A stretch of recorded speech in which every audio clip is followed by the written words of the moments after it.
OK, oramos. Seigneur, on veut te remercier ce matin pour cette célébration. Merci pour la joie qu'on a de te connaître, toi, le seul vrai Dieu. Merci d'être entré dans ma vie par ton esprit en me présentant Jésus, la porte, la lumière, le pain de vie, le bon berger. Merci Jésus d'être entré dans ma vie en 1991. Merci d'être toujours là, d'être celui qui m'entoure, qui me guérit, qui me discipline, qui me guide. Depuis maintenant un peu plus de 30 ans, Seigneur, c'est merveilleux. Merci pour ta patience, ta grâce envers moi, un homme limité, faible, encore imparfait. Merci pour ta grâce. Seigneur, on aimerait te demander d'ouvrir nos cœurs ce matin, ouvrir notre intelligence pour cette dernière matinée à regarder le dernier point, notre alliance relationnelle. Alors, ouvre nos cœurs, notre intelligence. Seigneur, on veut être transformé. On a parlé de vie renouvelée. Puis, plus une Église est en mission, plus on interagit les uns avec les autres, plus notre caractère sort, plus on réalise les choses que tu veux encore transformer dans nos vies. C'est merveilleux. C'est des opportunités d'être encore plus comme Jésus, ton Fils. Alors, donne-nous de grandir dans ces principes bibliques de relations humaines, de relations chrétiennes. On te prie en son nom. Amen. OK, alors, j'ai pas ma... OK. Il y a quelques semaines, on avait parlé, il y a plusieurs semaines, on a eu la fête des morts, on a eu Denis qui est venu, j'ai été absent une semaine, mais on avait commencé le 7e point de l'alliance relationnelle. Puis le 7e point, c'est l'authenticité ou la transparence. Oser poser les questions nécessaires pour le bien du plus grand nombre sans tomber dans l'accusation et le jugement. Alors pour ceux qui nous visitent, qui êtes moins familiers, Dominique connaît bien ça, mais on a fait le parcours Vitalité à l'Église. Ici, on a complété, ça a pris presque 3 ans en raison de la pandémie. Puis dans le parcours Vitalité, il y a une alliance qu'on s'encourage à faire les uns envers les autres avec 7 principes qui sont basés évidemment sur les Écritures pour avoir des relations chrétiennes, fraternelles qui sont saines. Ce n'est pas d'éviter les écueils. Des fois, c'est juste de réparer le bateau quand il a frappé l'écueil, puis de bien le faire. Alors le dernier, je le répète, on avait commencé il y a quelques semaines ce point-là, l'authenticité, la transparence, oser poser les questions nécessaires pour le bien du plus grand nombre, sans tomber dans l'accusation ou le jugement. Je vais juste faire quelque chose pour pouvoir guider nos amis. Étant donné que je n'ai pas de version papier, je m'en ferai une de plus, mais juste pour pointer un peu où on est. OK. Oui. Ben, je l'ai sur mon iPhone, c'est juste que je n'aurai pas mon timer, fait que ça se peut que ça prenne 1h30, le message. Non. Alors, le premier point, c'était... qu'on avait vu ensemble, c'était, comme j'ai dit, dans tous ces 7 points-là, ces 7 caractéristiques, j'essaye, en tout cas, il me semble, je l'ai fait toutes les fois, de partir de Dieu pour être... Parce que dans le fond, quand on prêche sur un thème qui nous a en quelque sorte pas imposé, mais on nous propose un thème quand on enseigne la Bible, on veut s'assurer que c'est bien biblique. C'est pas juste une idée humaine, puis on fait le perroquet puis on la répète. On veut s'assurer que le principe est biblique. Et il me semble que pour chacun des 7 points, je suis rendu au 7e, j'étais parti de Dieu lui-même. Parti de Dieu lui-même. Et ce qu'on avait vu, le premier point, je vais le lire après ça en espagnol pour nos amis. Dieu est authentique, Dieu est vrai. Primero, Dios es auténtico, verdadero. Sobre la primera ou la segunda paja. Dieu est authentique et Dieu est véridique. Alors ça, je l'ai couvert l'autre fois, je vais juste le résumer. On avait vu que Dieu lui-même est vrai. On avait vu plusieurs versets, vous avez les références bibliques sur la feuille, que Dieu est le seul vrai Dieu. Et Dieu pas se targue parce que ça peut sonner négatif, mais Dieu répète ça constamment tout au long des Écritures, en particulier quand il se révèle à Israël, quand il reprend Israël. Dieu se présente comme le Dieu unique. Il y a un seul Dieu, un seul vrai Dieu. Et le fait que nous-mêmes, on veut être des gens authentiques, ça vient de la nature même de Dieu. Dieu est authentique, Dieu est vrai. Il y a beaucoup de falsifications, il y a beaucoup de fraude. Je pense que c'est Martin Luther qui disait « Le cœur humain est une fabrique d'idoles. Le cœur humain est une fabrique d'idoles. Même nous, les chrétiens, à cause de la chair qui a encore des répercussions dans notre vie, on peut facilement tomber dans l'idolâtrie. Des fois, c'est subtil, c'est peut-être pas une statue dans notre chambre, mais de remplacer Dieu par quelqu'un d'autre ou par quelque chose d'autre, par un projet, et finalement, on cherche un grand bonheur qui peut venir seulement de Dieu. Alors, on a vu ça, Dieu est unique. Nous avons vu aussi dans 1 Samuel que Dieu est véridique. Dieu ne ment jamais. Tout ce que Dieu dit, c'est la vérité. Et il n'y a pas de mensonge, aucun mensonge dans ce qu'il dit. Ensuite, on a un petit peu focalisé sur la personne de Jésus, le Fils. Jésus est Dieu, mais Jésus a dit lui-même à plusieurs reprises être la vérité. Jésus est la vérité. On connaît bien Jean 14, 6. Je suis le chemin.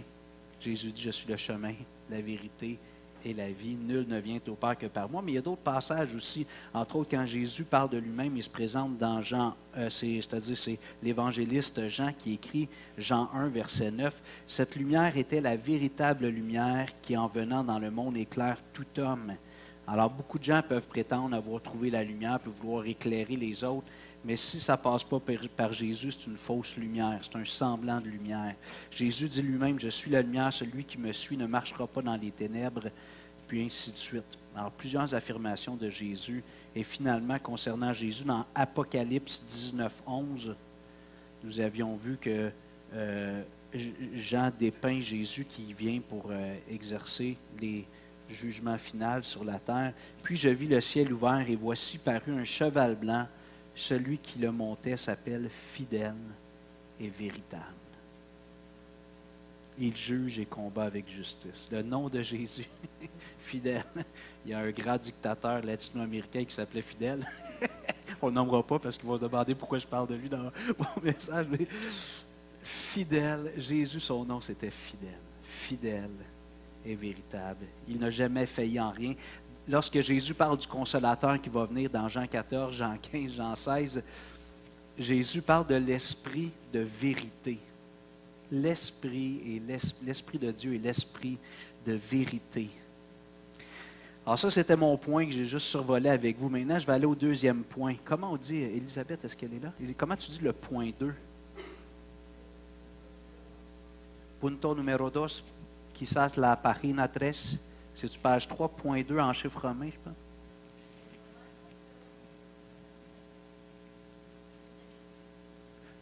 Oui, l'amour de la vie.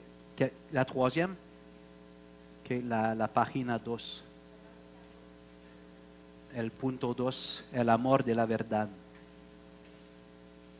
L'amour de la vérité. 3, página 3. Disculpame. Amor de verdad, pas vérité, verdad.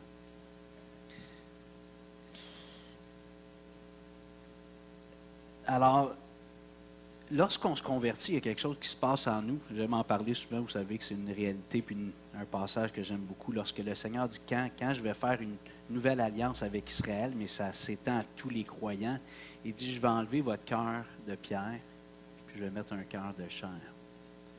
Je vais mettre en vous un esprit nouveau. Puis à la fin, Ézéchiel 36, verset 27, le Seigneur finit, puis il dit, je vais faire en sorte que vous suiviez mes lois.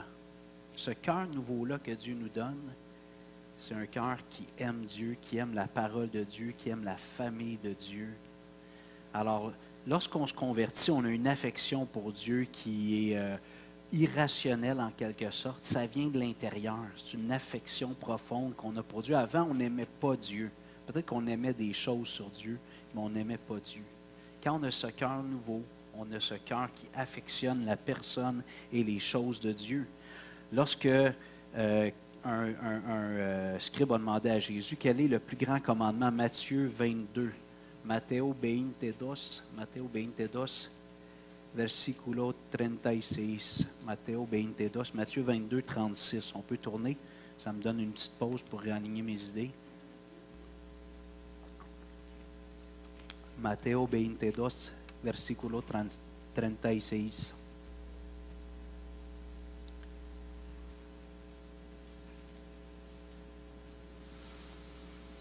Maître, quel est le plus grand commandement de la loi?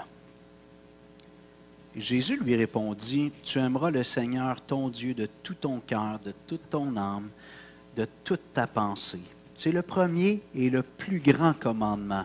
Et voici le second qui lui est semblable. Tu aimeras ton prochain comme toi-même.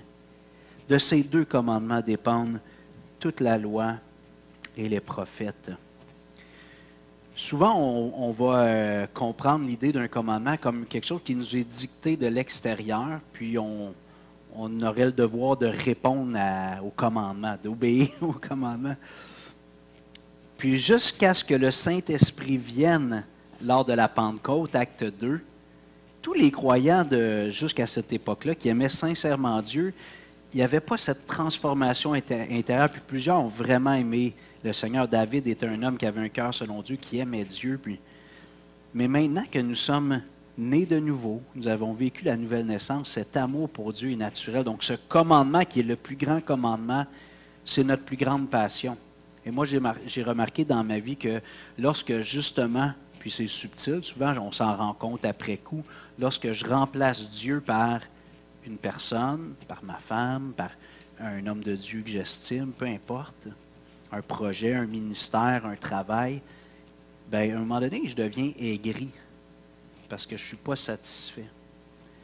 Et là, dans la prière, peut-être un frère, une sœur dans la parole, l'Esprit me dit, Hugo, peut-être tu accordes trop d'affection à cette personne-là ou à cette chose-là. Puis là, je reviens, je confesse au Seigneur, je te demande pardon. Je t'ai remplacé par ma femme, je t'ai remplacé par telle chose. Puis ça ne veut pas dire que tout disparaît à la lumière de l'amour qu'on a pour Dieu, mais quand même, Dieu doit prendre la première place. Puis là, je retrouve la joie du salut parce que j'ai redonné à Dieu la première place dans mon cœur. Puis les autres choses se placent souvent alentour, un peu naturellement, parce que les choses sont en ordre dans mon cœur, mes priorités sont en ordre. On avait vu ensemble aussi que dans 2 Thessaloniciens, on ne tournera pas, je vais juste le mentionner, je ne veux pas que les amis tournent. Là. 2 Thessaloniciens, on avait vu que lorsque Paul parle de la fin des temps, puis de l'apparition de l'Antéchrist, puis ça, il parle des gens qui ne connaissent pas Christ, puis dans 2 Thessaloniciens 2, verset 10, il dit « Et avec toutes les séductions de l'iniquité, pour ceux qui périssent parce qu'ils n'ont pas reçu l'amour de la vérité pour être sauvés. » Ils n'ont pas reçu l'amour de la vérité. Quand on n'est pas régénéré, quand on n'est pas né de nouveau, on n'a pas en nous l'amour de la vérité. On aime le mensonge. Bon, peut-être que vous dites, c'est dans les Écritures. Jésus dit aux Juifs, votre père, c'est le père du mensonge. Puis là, les Juifs disent, on a Abraham pour père. Ils disent, non, non. Votre père, c'est qui? Le diable. Alors, des fois, peut-être que vous trouvez que les prédicateurs ont des affirmations un peu cassantes ou tranchantes, mais on prend les... Alors, Paul dit ici que les gens n'ont pas reçu l'amour de la vérité. Ils aiment mieux rester dans l'illusion. Et pour ceux qui ont vu le grand classique de science-fiction, qui est un film mémorable, La Matrice, je ne sais pas s'il y en a qui ont vu ça.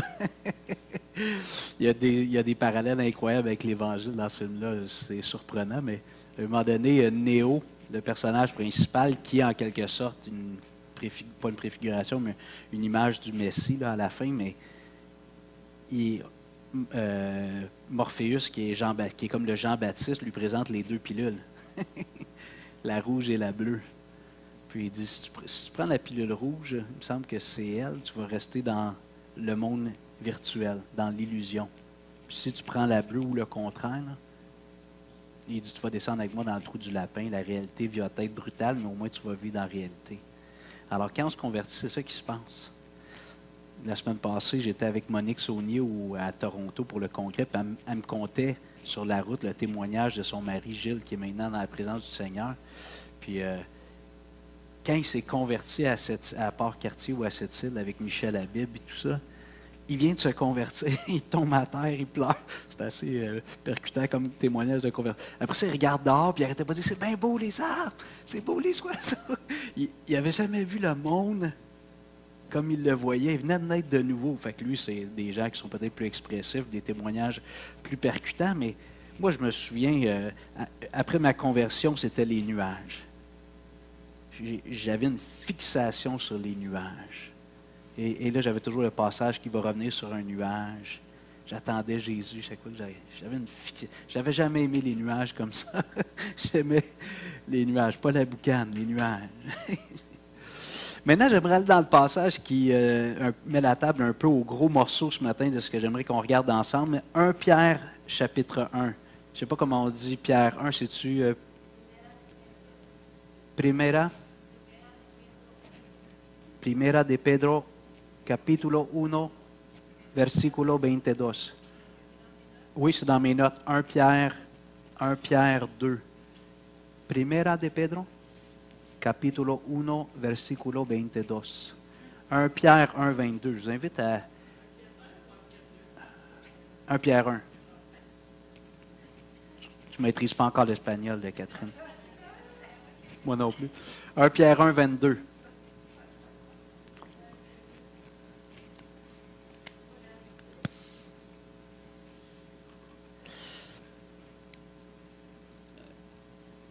Ce passage-là m'a toujours émerveillé. Pierre s'adresse aux croyants de la diaspora qui sont éparpillés un peu dans l'Empire, un peu partout dans l'Empire romain.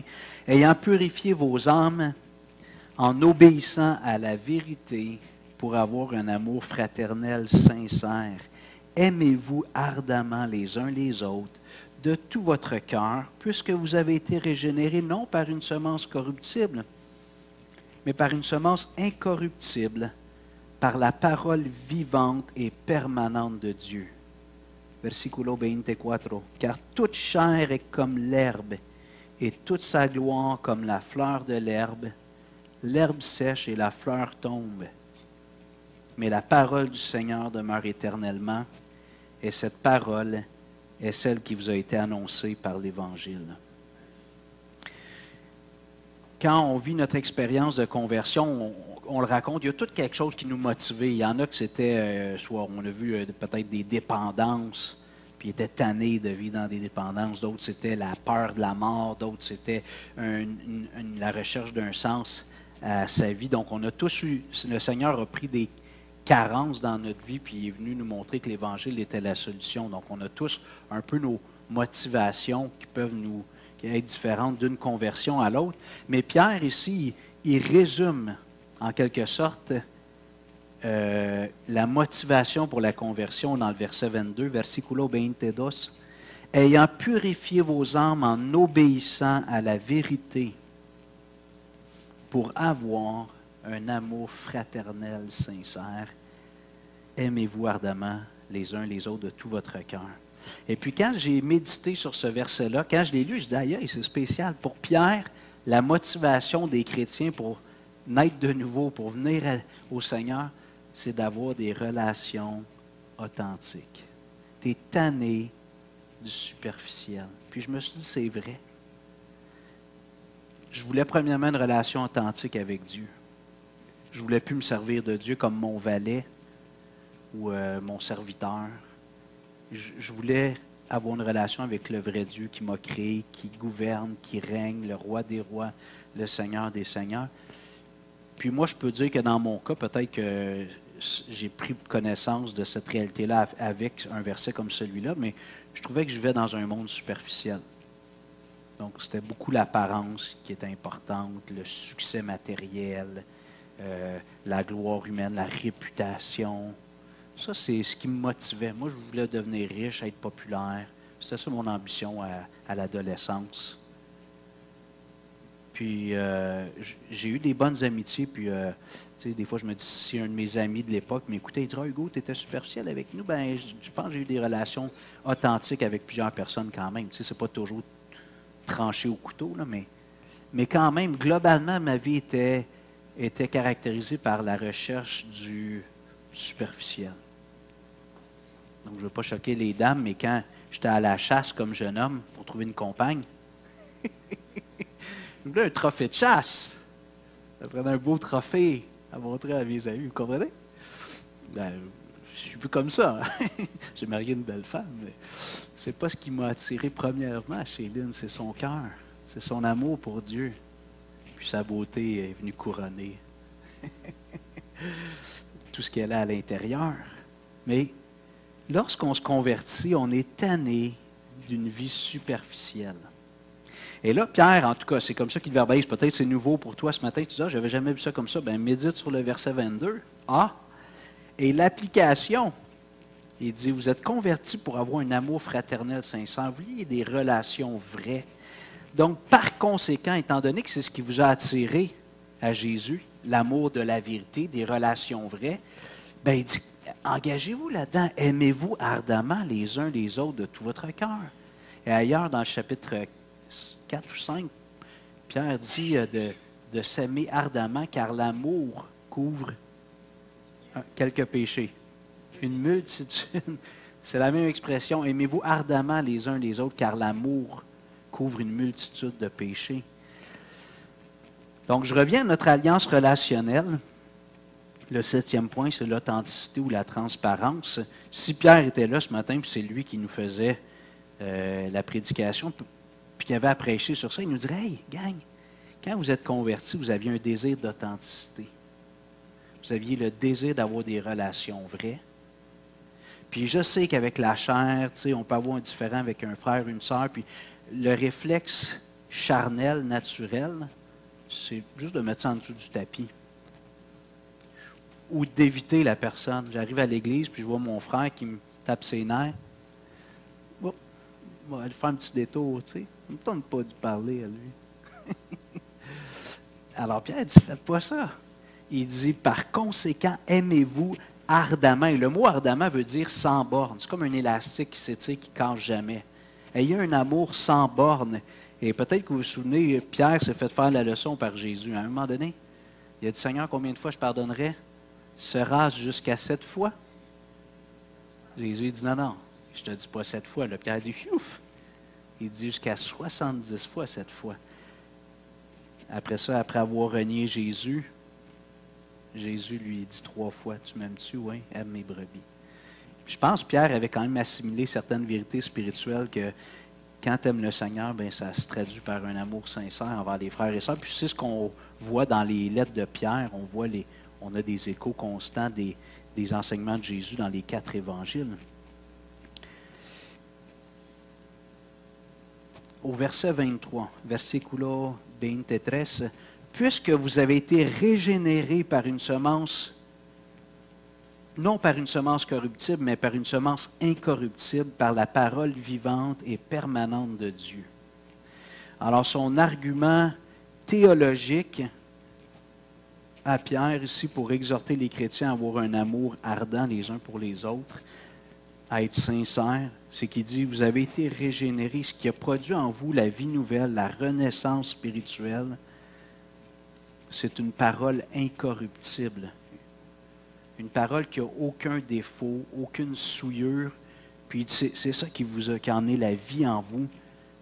Alors, c'est le genre de rapport qu'on devrait avoir les uns avec les autres, de ne pas laisser de saleté dans nos relations, de ne pas laisser de souillure ou d'imperfection dans nos relations, mais chercher à avoir des relations qui sont sincères, qui sont pures. Quelques petites nuances. Des fois, je me souviens quand j'étais à l'église de Longueuil, je pense que c'était Claude Beaulieu qui avait prêché à un moment donné. Puis, on avait une sœur qui était une nouvelle chrétienne, Hélène. Puis,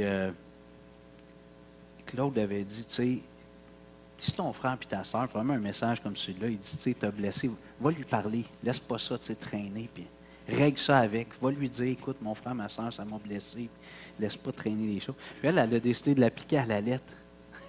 À chaque fois que quelqu'un, il y avait un petit détail, tu sais, qui la dérangeait. Fait que, c'est bien parce qu'elle était bien motivée. Tu sais, elle veut obéir à la parole de Dieu, puis elle veut suivre les enseignements bibliques. Mais à un moment donné, on a jasé avec elle, puis on a dit, tu sais, des fois, ce qui arrive, c'est que si on est toujours comme ça sur tous les détails, bien, à un moment donné, on devient un peu comme, moi j'appelle ça un hérisson. Il n'y a personne qui veut s'approcher de nous. Chaque fois que tu dis quelque chose, elle va revenir le lendemain. 2 jours après, elle va t'appeler, tu m'as offensé. Tu sais. C'était vraiment un petit peu excessif, sa façon d'appliquer ça. Puis, alors, ce qu'on a partagé avec elle, c'est que peut-être il faut des fois comment laisser passer et être un peu moins sensible. C'est essayer d'être moins sensible parce qu'on est tous imparfaits. Puis souvent, c'est même pas des péchés, c'est juste des différences la différence de l'autre, elle me dérange un peu. Moi, je ne vois pas ça comme lui ou comme elle. D'autres personnes vont dire, moi, je suis quelqu'un d'authentique, je dis toujours la vérité. Et là, justement, au nom de cette vertu-là, ils disent tout ce qu'ils pensent. Il n'y a pas de filtre. Ils sont vrais. Peut-être que vous en avez connu comme ça, tu sais. Tu épiles sur le pied, c'est pas trop long, la réaction. Alors, ces gens-là doivent apprendre peut-être que toute vérité n'est pas toujours bonne à dire, ou tout peut se dire, ça dépend comment on le dit. Puis personnellement, moi, j'ai découvert avec le temps, puis je me revois encore, Rivière-du, je l'ai déjà partagé à l'église ici. Des fois, admettons, il arrivait quelque chose, j'étais juste témoin, c'était même pas envers moi, j'étais témoin, quelqu'un venait me dire Hugo, telle affaire. Des fois, le passeur, c'est le bureau des plaintes. Puis là, en dedans de moi, souvent, ma réaction, c'était OK, je vais l'appeler cet après-midi, tu sais, dimanche après-midi, puis je vais régler ça. Puis je ne l'ai pas fait souvent réactif comme ça. Puis un moment donné, je l'avais partagé ici, je me suis donné ce que j'ai appelé la règle des 3 jours. Je me suis dit, quand quelqu'un me dit quelque chose qui vient me piquer, ou que j'entends que quelqu'un me dit quelque chose, qu'il faudrait peut-être que le pasteur intervienne si c'est pertinent, je vais attendre au moins 3 jours. Je ne ferai pas d'appel, je ne ferai pas de prise de contact sur le sujet avant au moins mercredi ou jeudi. Donc, c'est comme Jésus qui est ressuscité le 3e jour, on le compte comment, je ne sais pas, mais 3 jours, pas avant mercredi au moins. Puis là, je priais, puis souvent, un petit peu la stime, les émotions descendent, puis probablement que 9 fois sur 10, c'est pas plus, je ne contactais jamais la personne. J'avais mis mon cœur devant le Seigneur, j'ai prié pour lui ou pour elle. Puis souvent, ce que le Seigneur me disait, c'est Hugo, tu sais, avant d'essayer d'enlever la paille qui est dans l'œil de ton prochain, enlève donc la poutre, tu sais, qui est dans ton œil, puis ça venait à remettre les choses un peu en perspective. Alors, un petit peu pour éviter que dans notre désir d'authenticité puis de ne pas laisser traîner de choses entre nous, je pense qu'il y a un processus de réflexion, de prière avant, puis de dire, est-ce que c'est pertinent d'aller parler de ça avec le frère ou la sœur? Ou bien j'ai peut-être juste besoin de plus de patience. On est tous une bande d'imparfaits. Mais à un moment donné, le Seigneur va peut-être nous convaincre, non, il faut que tu en parles. Tu sais, ça revient, la douleur, puis la personne le refait, c'est répétitif. Ceux qui sont en couple, qui avaient vécu en couple, c'est nécessaire. De se parler, des fois, on ne peut pas juste dire, je vais y pardonner. Puis il faut s'ajuster. Hélène et moi, ça a fait 28 ans qu'on est mariés il y a quelques semaines. Puis encore cette semaine, j'y exprimais comment je me sentais. Puis souvent, on se dit, je ne suis pas sûr que tu as une mauvaise intention. Là. Toi, c'est probablement pas pour mal faire. Puis comme de fait, l'autre réagit. Non. Mais c'est comme ça que je me sens. Puis ce qui est un petit peu plate, puis en même temps merveilleux dans le mariage, c'est qu'on évolue toujours, hein, les êtres humains. Je pense que c'était Robert ou Jackie Charpentier, il nous disait, ton mari, là, dans 10 ans, ce ne sera pas le même homme. Oui, en partie, mais on change. Les saisons de vie, il y a toutes les hormones, andropause, ménopause, toutes sortes de... Fait que toute notre vie, on doit s'ajuster. Si on se dit là, après 25 ans de mariage, on a fait le tour de tous les problèmes, il n'y a plus rien à ajuster. Je ne sais pas s'il y a des vieux couples qui sont d'accord avec moi ici. Est-ce que les vieux mariés, là? On vient de marier le dernier. La question, êtes-vous d'accord que même après 20, 30, 40, 50 ans de mariage, il y a encore des ajustements? Vous êtes d'accord? OK. Tu peux-tu dire ça en espagnol, Elisabeth? J'aimerais savoir nos amis, qu'est-ce qu'ils disent.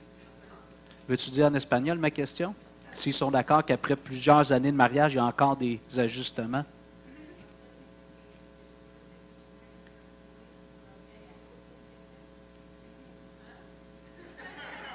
Si? Marie-Céla, si? OK. C'est la même chose dans l'Église. Moi, je trouve qu'une Église qui applique les principes de l'alliance relationnelle, c'est comme un couple qui vieillit bien. Puis là, je vais dire quelque chose, mon but, c'est jamais de blesser les gens, mais des fois, il y a des couples, ça fait 20, 30 ans qu'ils sont ensemble, c'est devenu des colocs. Ils ont une bonne entente pour cohabiter. Puis ça ne veut pas dire qu'il n'y a pas d'amour. Tu sais, des fois, quand un décède, c'est là que tu vois vraiment l'affection qu'ils ont les uns pour les autres, mais c'est devenu comme un peu une bonne entente. Tu sais, puis il y a un paquet de terrains où ils ne doivent pas aller parce qu'ils savent que c'est des terrains minés. Fait que finalement, c'est devenu une bonne entente. Ben, je veux dire, si c'est des chrétiens puis ils veulent honorer, il y a des coups de coude en arrière? Ah oui? Mais un couple qui ose crever les abcès, parler des choses, des fois ça fait mal. On est 2-3 jours que ça crée un froid. Oups, on revient, on n'a pas fini, on n'a pas fait le tour au complet.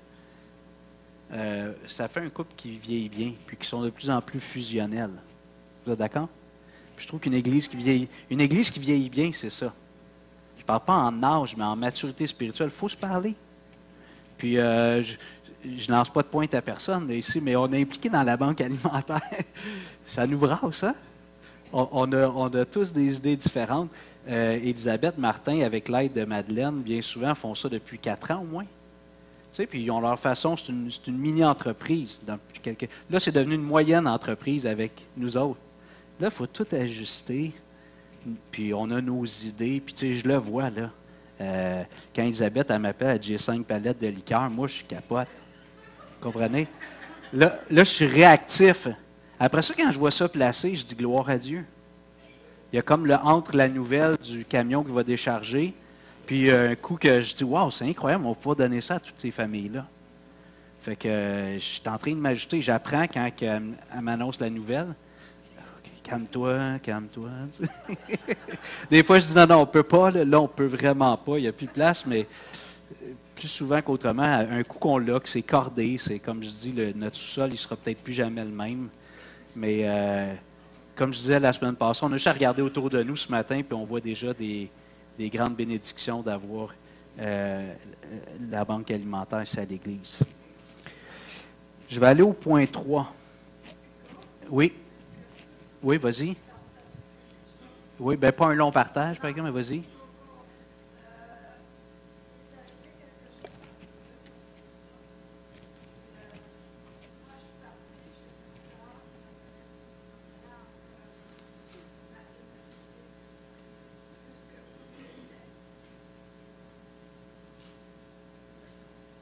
Vous avez discuté, c'est merveilleux ça.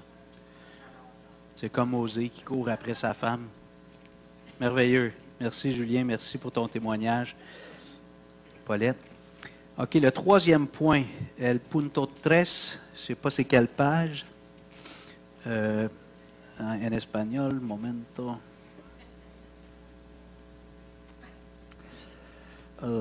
Atrévete a hacer las preguntas necesarias por el bien del mayor número.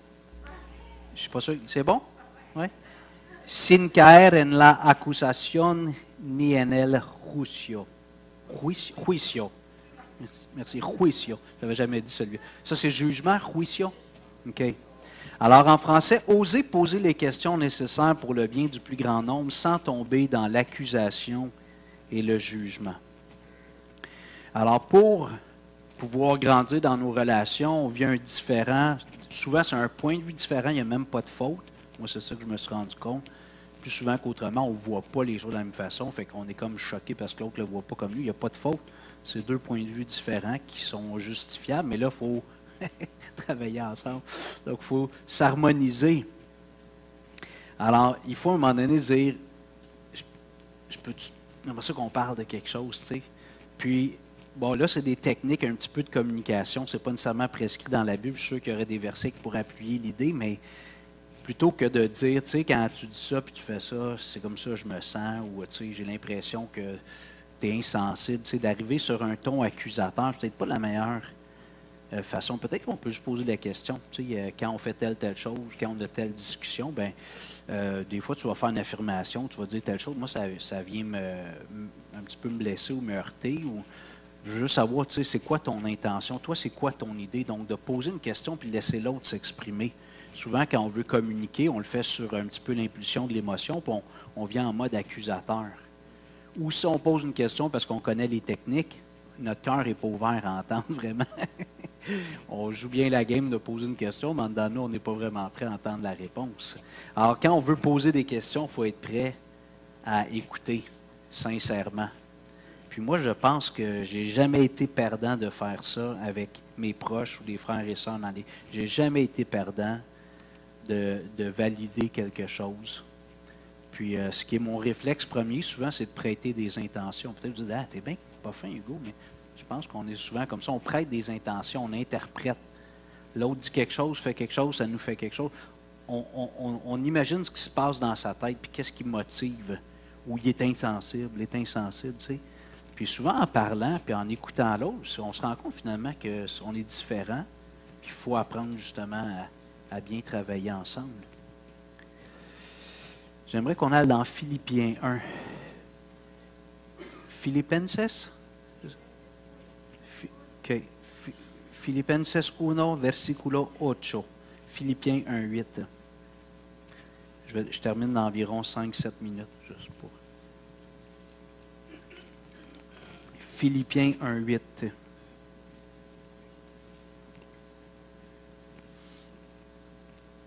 Philippiens 1, 8 et suivant. Car Dieu m'est témoin que je vous chéris tous avec la tendresse de Jésus-Christ. Et ce que je demande dans mes prières, c'est que votre amour augmente de plus en plus en connaissance et en pleine intelligence pour le discernement des choses les meilleures, afin que vous soyez purs et irréprochables pour le jour de Christ, remplis du fruit de justice qui est par Jésus-Christ à la gloire et à la louange de Dieu. J'ai déjà partagé ici, quand on avait fait des petits enseignements sur la prière, que moi, j'avais tendance souvent en priant à arriver tout de suite avec ma liste, hein, mes demandes. Ça, c'était pour ce qui me concerne. Puis quand je priais pour mes frères et sœurs, souvent, j'avais tendance à faire le même principe. Les gens partagent des requêtes, des besoins souvent comme un peu temporels, un travail, mal dans le dos, et ainsi de suite. Puis en réfléchissant aux prières de Paul, entre autres, j'ai réalisé que Paul il semblait avoir d'autres priorités dans sa vie de prière pour les gens, entre autres, puis pour lui-même. Quand il est en prison, il dit « Priez pas pour que je sorte ». Il dit « Priez pour que je témoigne ». En prison, tu sais. Je me dis, il faut que j'ajuste ma théologie de la prière avec les modèles que j'ai dans la Bible des hommes, des femmes spirituelles. Alors là, ici, Paul dit ce que je demande à Dieu dans mes prières au verset 9, versiculo 9, c'est que votre amour augmente de plus en plus. Et là, il ajoute en connaissance et en pleine intelligence. J'aime ça parce que l'amour, on pourrait voir ça comme un sentiment. Hein? Souvent, l'amour, c'est des papillons, c'est la passion. Puis... Mais ici, Paul, il dit, je prie que votre amour augmente de plus en plus en connaissance et en pleine intelligence pour le discernement des choses les meilleures. Et justement, dans le contexte des relations dans l'Église, je me suis dit, moi, il faut que j'apprenne à avoir plus de discernement, avoir un amour qui est plus grand pour mes frères et sœurs, mais que j'ai de plus en plus de discernement. C'est quoi qui est pertinent? Et ma règle du 3 jours vient un peu de ce principe-là. Tu sais, si on est toujours en train de se dire « tu m'as blessé, tu m'as fait ci, tu m'as fait ça », à un moment donné, comme je dis, ça devient des relations hérissons. Personne ne veut se toucher, tout est hyper sensible. Bon, là, je vais un peu dans l'hyperbole, là, mais si 9 fois sur 10, finalement, je réalise que c'est moi qui ai besoin de grandir, tu sais, dans mon cœur, au lieu de juger l'autre, de me juger moi-même premièrement, mais aussi juste d'être patient souvent, puis de dire finalement on est différents. C'est ça la beauté de l'Église. Comme Paul dit, si on était tous des index, ça ferait une drôle de corps. Alors on est tous un membre, chacun a sa place, puis ce qu'il faut, c'est apprendre à bien faire fonctionner ce corps-là, laisser Christ par son esprit nous animer pour que le corps soit bien coordonné, Éphésiens 4. Alors, que notre amour augmente de plus en plus. Moi, je vous propose que vous aviez à retenir un verset ce matin. Priez pour moi, s'il vous plaît. Que mon amour augmente de plus en plus envers vous, mes frères et sœurs, en connaissance et en pleine intelligence pour le discernement des choses les meilleures. De prendre les bonnes décisions, de faire les bonnes discussions, celles qui sont pertinentes. Et je vais prier la même chose pour vous, si vous êtes d'accord. Puis je trouve ça fantastique, comme je disais tantôt avec Chapi Chapeau, c'est le fun. Parce qu'on a des belles opportunités de grandir. On a des belles opportunités, justement, d'apprendre à travailler en équipe. Tu sais, là, puis je ne dis pas qu'il ne se passe pas des belles choses dans nos réunions plus formelles, dimanche matin, mercredi, puis tout ça. Mais c'est facile peut-être de venir dans ces moments-là avec un petit vernis. Déjà, on s'habille souvent un peu plus chic, du moins le dimanche. Puis c'est facile de venir avec un genre de petit vernis, puis on peut faire un effort pendant 2 heures, tu sais. Pas trop d'action spontanée. sait comment se comporter. Puis, mais là, quand on est dans l'action, le camion, on transpire, on a des odeurs. Vous comprenez? Ça glisse, c'est tout décoiffé. L'autre, non, mais pas ça comme ça. Et on est dans l'action, je trouve ça merveilleux. Fait que moi, je vois quand une église est en mission, c'est une occasion de grandir. Dieu va révéler des choses en nous, puis on va grandir. Alors, bon, je n'ai pas insisté beaucoup sur le point de poser les questions, mais quand c'est nécessaire, on fait la discussion. Mais comme je dis, je pense que plus souvent qu'autrement, on peut probablement l'éviter, mais quand c'est nécessaire, il faut le faire. Et ça m'est arrivé souvent, je me souviens, peut-être les 3 premières années avec Martial, si tu permets, Martial, je le taquinais. Tu sais, le mercredi, on n'est pas nombreux, puis c'est plus naturel. Avec Martial, on a fait plusieurs fois des choses, puis j'ai envoyé des petites craques, tu sais, puis après ça, je me dis, oh, je l'ai-tu blessé? Tu sais? Puis aider, c'est déjà arrivé aussi quelques fois, puis tu sais, après ça, j'appelle, ou je t'ai-tu blessé? Aider dit oui, mon frère. Non. Bon. Mais dans tous les cas, bon, Dieu a été bon, je ne les avais pas blessés, tu sais. Mais moi, j'avais besoin de me rassurer dans ce cas-là. Puis je me disais, je pense que j'ai été maladroit, tu sais, peut-être un petit peu trop familier. Fait qu'il y a des fois, on va poser la question juste pour se rassurer, ça c'est bien. Mais je pense que la plus grande motivation, c'est ça, on est convaincu peut-être que nous-mêmes, on a mal agi, de dire, je veux vraiment m'assurer que cette personne-là ne traînera rien dans son cœur. Je veux le bien du plus grand nombre, je veux le bien commun, alors je vais poser la question, tu sais, dans telle circonstance, j'ai réagi comme ça, j'ai dit ça.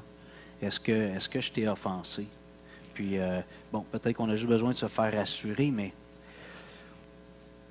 Jésus dit justement, mais on va aller dans Matthéo 7. Il commence à connaître certains livres, pas besoin de le lire. Matthéo 7, 1.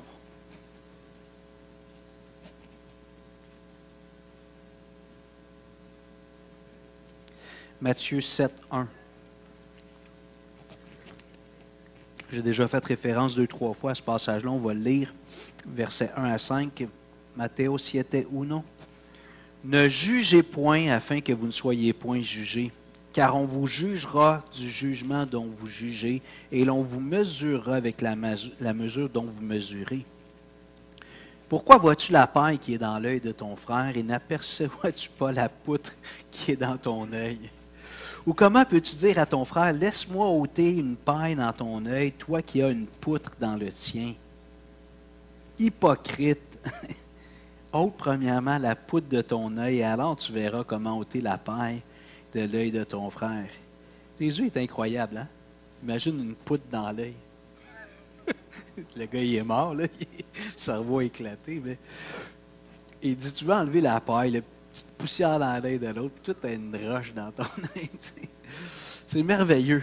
Alors Jésus a dit, garde. Alors c'est un petit peu comme dans ce désir-là d'authenticité puis de poser des questions. Je sentais le besoin ce matin quand même dans l'affirmation d'avoir un niveau comme de réflexion avant de faire ces démarches-là. Un peu comme cette sœur-là dont je vous parlais, Mme Hélène, qui allait voir tout le monde, tu sais, après le dimanche. Tout le monde l'avait offensé quasiment. Puis il a fallu qu'elle apprenne à être plus tempérée, peut-être même des fois se regarder elle-même, puis ne pas juger les autres. J'aimerais terminer juste en lisant nos 7 éléments de l'alliance relationnelle pour ceux qui nous visitent et qui ne la connaissaient pas. Ça va vous faire le tour en 2 minutes. Alors, nos 7, alors là, je vais à la fin. Al final, tenemos 7 principios. Principios. Al final, la última página. ¿Quién son principios cristianos para vivir juntos en la iglesia del Señor? Okay? Le premier, l'amour. Sonder notre cœur pour s'assurer que l'amour nous motive, comprendre et reprendre avec grâce. Est-ce qu'ils l'ont sur la dernière page? Oui. OK. Donc, l'amour, qui est la vertu qui prime sur toutes les autres. L'humilité, rechercher à être redevable en écoutant et reconnaissant qu'il y a d'autres opinions sans se sentir menacé. Troisième, la patience, être patient les uns envers les autres et intervenir sans irritation. Quatrièmement, qui est comme le centre, puis c'est une personne plus qu'un principe, le Saint-Esprit, individuellement et collectivement rester sous l'action du Saint-Esprit pour agir selon ses fruits dans nos échanges. Cinquième principe, la paix, rechercher la paix envers tous en autant que cela dépend de nous. Sixième principe, le pardon, avoir le réflexe de demander pardon ou de pardonner pour régler promptement tout conflit ou toute apparence de conflit, premièrement avec la ou les personnes impliquées. Et le septième qu'on a terminé ce matin, l'authenticité ou la transparence, oser poser les questions nécessaires pour le bien du plus grand nombre sans tomber dans l'accusation ou le jugement. On n'a pas trouvé le format encore, mais on veut l'imprimer puis l'afficher quelque part. Ce ne sera pas nos 10 commandements, mais ça va être nos 7 principes relationnels. Puis on veut les avoir puis mettre ça en pratique. Je vous invite à vous lever, s'il vous plaît. Je vais terminer par la prière. Seigneur, merci parce que dans ces 7 principes, le quatrième étant le Saint-Esprit, une personne plutôt qu'un principe, nous avons vu que toi-même, tu vis ces réalités d'une façon parfaite. Et Seigneur, tu nous invites à imiter notre Père céleste, à imiter notre grand frère Jésus dans nos relations interpersonnelles ici à l'Église Renaissance. Et Seigneur, on le répète toujours, on le martèle, tu as dit que c'est par l'amour qu'on a les uns pour les autres que le monde va savoir que nous sommes tes disciples. Avec la banque alimentaire, d'autres projets qu'on a, tu nous permets d'être en contact avec le monde davantage et les gens nous voient agir, travailler. Souvent, c'est du coin de l'œil. Les gens, ils ne nous feront pas un commentaire, mais et Seigneur, notre désir, c'est que cette réalité de Jean 13, 34 et 35 soit puissante au milieu de nous. Que notre amour fraternel soit un témoignage fort. On est dans une nouveau ministère avec la Banque alimentaire, l'Église, puis je le vois, ça nous met en contact les uns avec les autres dans l'action. Des fois, il y a de la fatigue, des fois, il y a de l'incompréhension, puis c'est une belle occasion à chaque fois pour nous de dire, bien Seigneur, aide-moi pour que mon amour augmente de plus en plus en connaissance, en pleine intelligence pour le discernement des choses les meilleures. Pour que ce soit le fruit de l'esprit qui se dégage de ma vie, dans ma relation, entre autres, avec mes frères et sœurs. Alors, Seigneur, je te prie de continuer à travailler. Je te bénis. Moi, je me considère privilégié d'être au sein d'une équipe, d'une Église comme la nôtre, avec des hommes et des femmes de Dieu, d'expérience, qui ont déjà intégré en bonne partie ces principes. Mais jusqu'à la fin, Seigneur, comme Paul dit, il va rester du peaufinage, du raffinement à faire dans nos vies. Alors, donne-nous de réaliser qu'on n'est pas encore arrivé à la stature parfaite de Christ, mais que tu vas encore venir nous sanctifier, nous transformer. À toi soit la gloire, au nom de Jésus. Amen. Amen. Alors,